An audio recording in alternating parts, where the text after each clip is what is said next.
सीमा अब जीना नहीं चाहती थी, वो अपने आप को खत्म कर लेना चाहती थी। उसके मन में यही विचार आते रहते थे।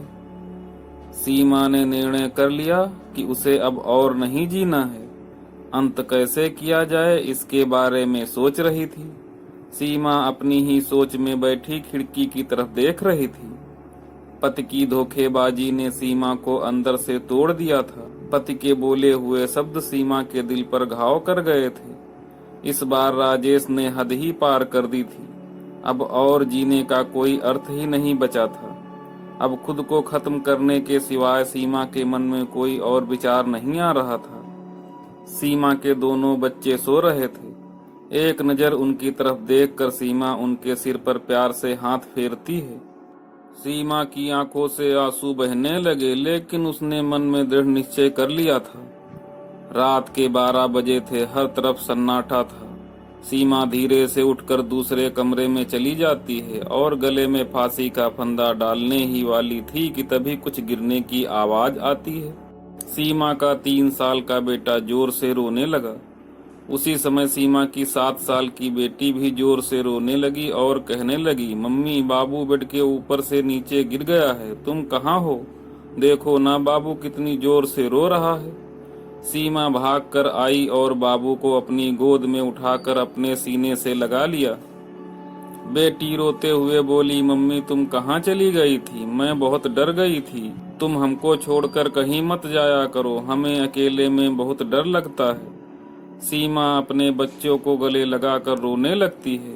कुछ देर बाद दोनों बच्चे उसके सीने से लिपटकर सो जाते हैं। सीमा को भी कब नींद आ गई उसे पता ही नहीं चला।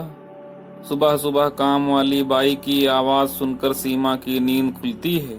अरे मेम साहब, आपने गेट को खुला क्यों छोड़ दिया? क्या हुआ, अभी तक आप सोई हुई हैं? सीमा बोली, हाँ थोड़ी सी तबीयत ठीक नहीं है। सीमा ने घड़ी देखी तो 9 बजे थे। सीमा कहती है, आज तुम्हें आने में इतनी देर क्यों हो गई? बाई कहती है, मेम साहब, तीसरी गली में शर्मा जी की बहू ने फांसी लगाकर आत्महत्या कर ली है। उनके 2 बच्चे हैं, एक 8 साल का बेटा और 4 साल की बेटी। यह सुनकर सीमा के कलेजे को धक्का लगा। उसने पूछा, यह कब हुआ? बाई बोली, रात को हुआ है मेम साहब। मैंने ऐसा सुना है कि उसके पति ने दूसरी शादी कर ली थी, अभी तक वह आया भी नहीं है। सीमा ने गुस्से में कहा, वह आए या ना आए क्या फर्क पड़ता है, अब वह तो देखने नहीं आने वाली है।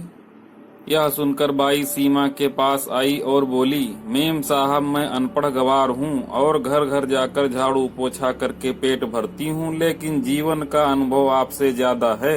मेरे कान हमेशा खुले रहते हैं।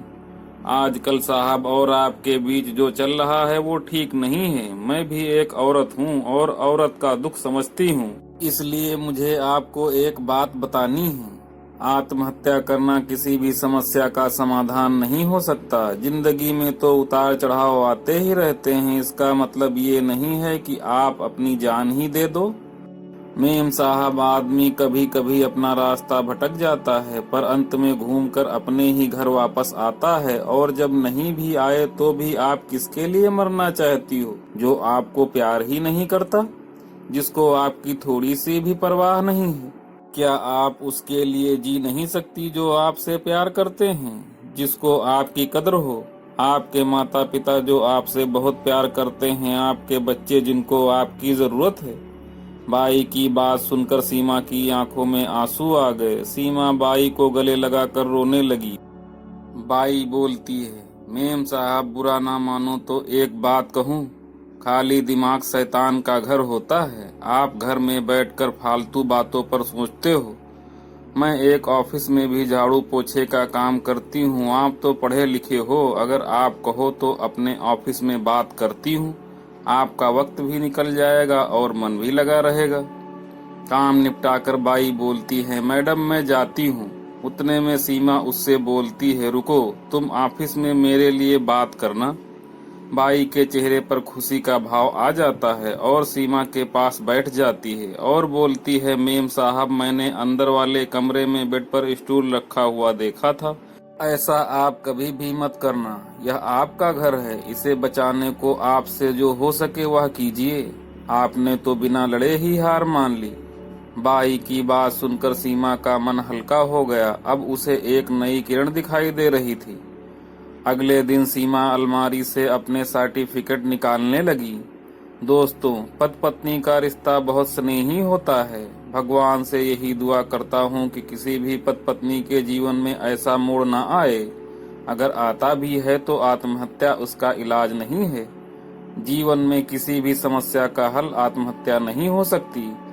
दोस्तों, ये कहानी अच्छी लगी हो तो वीडियो को लाइक करें। चैनल पर पहली बार आए हैं तो चैनल को सब्सक्राइब करके बेल आइकन जरूर प्रेस करें। मिलते हैं नेक्स्ट वीडियो में, तब तक के लिए नमस्कार।